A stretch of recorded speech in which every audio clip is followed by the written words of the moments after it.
Viewers really don't like when YouTubers do this. Hit that subscribe button because you're not going to want to miss what we've got in store for you.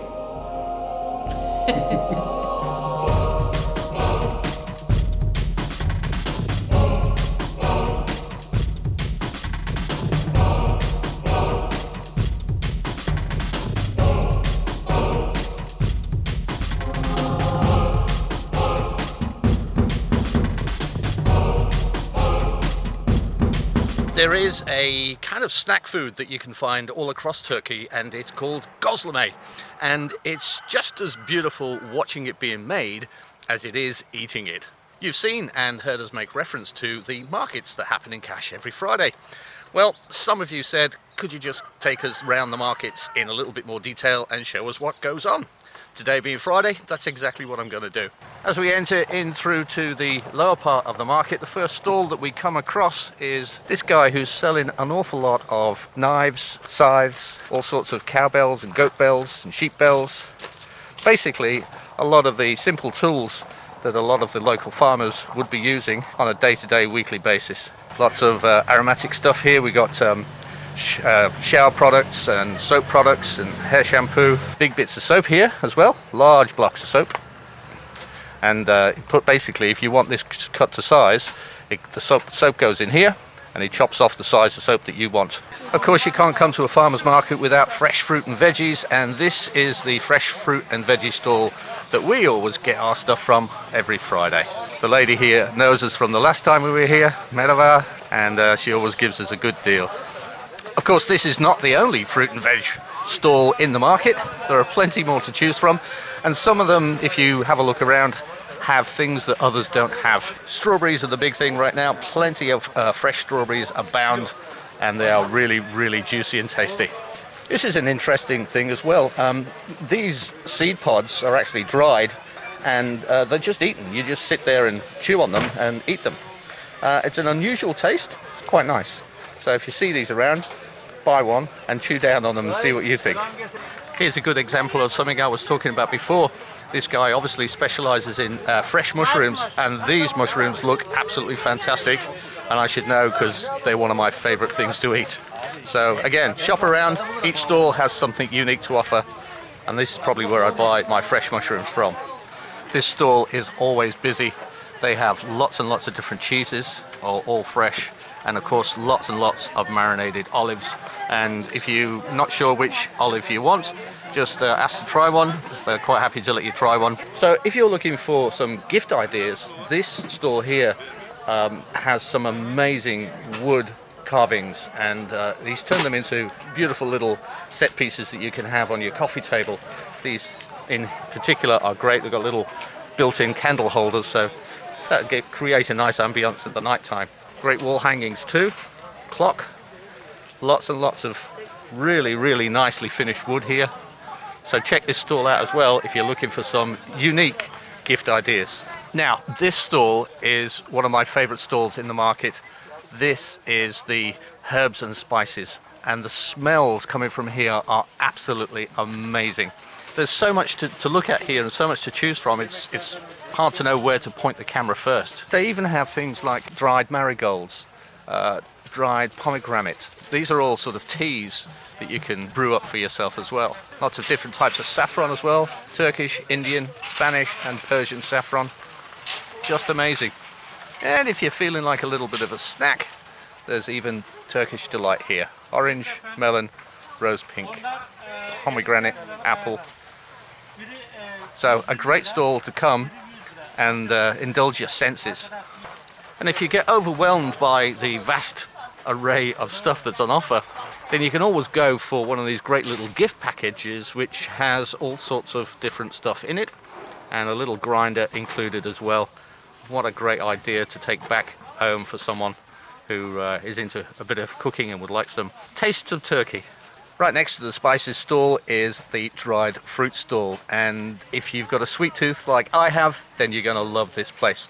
Pretty much every kind of fruit you can imagine, dried out to perfection and displayed beautifully. Oh, dried cranberries. That's one of the things I find it difficult to get past. Also, if you like nuts as well, Turkey is great place for all types of nuts. The Turks absolutely adore them, and we can see here a great display of all sorts of different type of nuts. Okay, I'm actually going to get my gozleme prepared and cooked now. I've ordered meat, onions and mushrooms on it, so let's watch the process.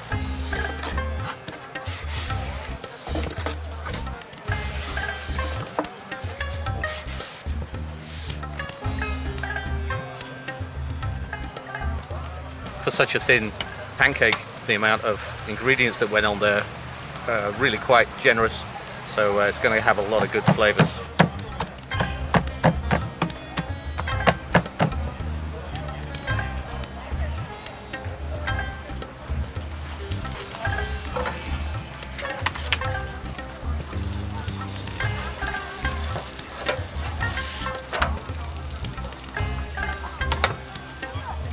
And for that extra bit of flavor, lots of melted butter.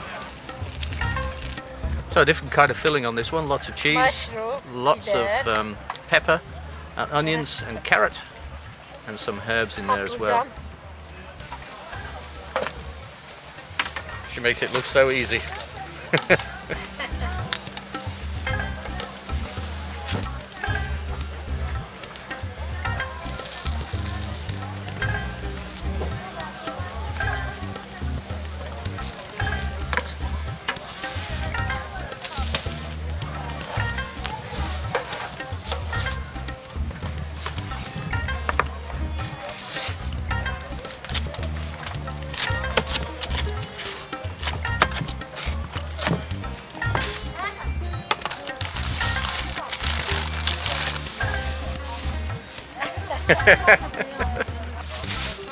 Teşekkürler. Görüşürüz. Okay, well that's me loaded up with my gozleme. Like I said, I'm going to find a nice shady spot to sit down and enjoy this now. Possibly somewhere overlooking the marina, because it's good to look at.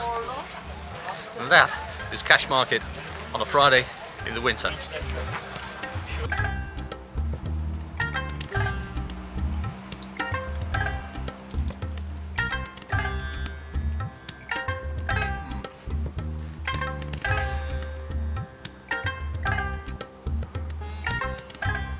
A super snack. Very tasty. And a good way to finish off a trip to the market.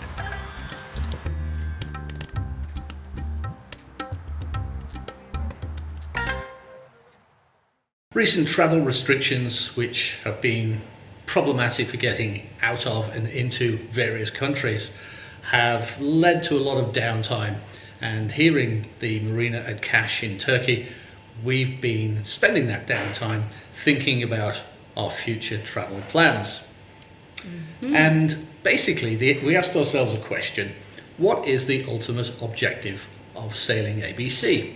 Because it's not circumnavigation, is it? Well, no, it's not, because circumnavigation for us would mean that we were back in Spain when we finished the circumnavigation, and really that's not something we want to do.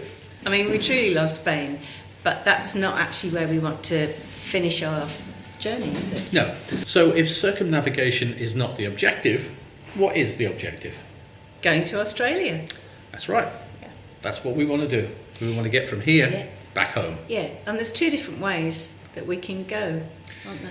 Yep, there's the Atlantic route, which takes us out to the west of the Mediterranean Sea, down to the Canary Islands, down to Cape Verde, across to Brazil, and up into the Caribbean, then through the Panama Canal, across the Pacific, and to Australia. Yeah, it's a long journey, isn't it? It is a long journey, and we'll get into the pros and cons of why it's not such a better option for us than the other option, which is Going south from here, going through the Suez Canal, through the Red Sea, hanging a left at the bottom, making our way to India, down the Indian coast, through Thailand, and eventually making our way to the east coast of Australia. Yeah. Now, pros and cons for each. I think the Atlantic route is problematic because, first of all, we've got to deal with 90 days in 180 days, the Schengen zone dance. Now, a lot of foreign flag vessels do that, and do it quite well. But to us, it's just like, really, we've only got 90 days to get from Turkey and then leave the shores of the Canary Islands. And you have to remember that the Canary Islands are part of the Schengen zone, so passage planning and provisioning in the Canary Islands, we have to sort of take that into consideration. So, yeah. And your weather window. And the weather window, because we've got to get there so that we can leave in November, because that's the best time to actually make the crossing going west across the Atlantic. And also from a YouTube perspective, the islands, when you get to the Caribbean, have been filmed and filmed and filmed. And You don't want to see any more pigs swimming in the water. Red and white lighthouse. But the thing is, we want to bring you different footage as well. And that is something that taking the alternative route can provide, isn't it, Baz? Yeah. Also, you've got to remember, in the Caribbean, you've got a very short season, a 6-month season before the hurricanes come, and then you've got to get out of Dodge and find somewhere to spend 6 months while the hurricanes rip through. Then, of course, you've got to go through the Panama Canal, which is expensive, to say the least. And then once you're through the Panama Canal, you're in the Pacific, and the Pacific is a lot of water with just a bunch of small island groups to hop and skip from, which basically means a lot of long passages. And long passages are not what we like to do. We do like to go from place to place, and you know, we've always said we're travellers first, sailors second, and I think if you watch enough of our channel you can see that. Yeah, so that's why we're kind of looking at going the alternative. Well, the other way is looking like the winner at the moment. Obviously, we've got to go through the Suez Canal, which is going to cost. We've only been researching this for about a week, so we're sharing this idea pretty fresh with not a lot of fine-tuned details. So going through the Suez Canal is roughly around about $300 once you paid for your agent and all that sort of stuff. Baksheesh. The baksheesh, of course, yeah. We'll tell you all about that when we get round to that. Then once you're through the Panama Canal, which takes 2 days with an overnight stop, we will be into the Red Sea. Now, it's quite big, it's isn't it? Huge. Looking at the size of it, we reckon it's going to take us at least 2 months to get from north to south in the Red Sea. Because diving. There is scuba diving. The Red Sea is world renowned for scuba diving opportunities.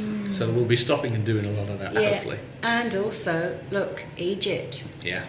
I mean, we can't go past Egypt and not have a look at something that is there. Yes, definitely. You know, even if it's not the pyramids, maybe Luxor and Valley of the Kings, because that looks pretty awesome. Yep, it does. So lots to see in that small section of the world. Then, of course, you're probably going to say, but have you considered Pirate Alley? And we're not talking Jack Sparrow pirates. No. These are like real... Proper pirates with guns that might kill you. Of course, once you get to the south end of the Red Sea, you come in close proximity to the coast of Somalia, and that's where most of the pirates are hanging out these days, because that's the cool pirate spot. Yeah. All jokes aside, you know, we understand that, and we will find out how best to get around that corner and as far away from Somalia as possible. Yeah, I believe you can get an escort, can't you? There have been escorts in the past from naval warships from various countries, so that could still be an option. Yeah, I mean, you know, this particular way around is not without its...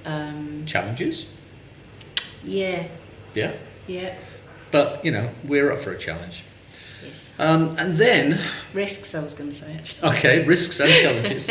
And then, once we're past the pirates, we can head across the northern end of the Indian Ocean and probably go to the Maldives if the weather allows. Then on to India. India. You know. Well, I mean, you know, there's so much there with their culture. Yep. Not to mention the different kinds of spicy foods that we can taste along the way. We like spicy. Apparently the curry, the sauces get hotter the further south you go. We're going south.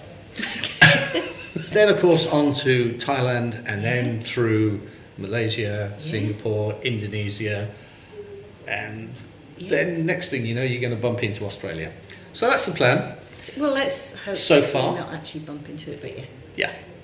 And Yeah, we will bring you more information as we find out more information. but I tell you what, if you've been to any of those places or you've sailed along any of that route, Or if you live there, and you'd like to catch up with us or show us the part of the world that you're in, we would love to hear from you in terms of, you know, what to expect, what we need to prepare for, when we can see you. yeah.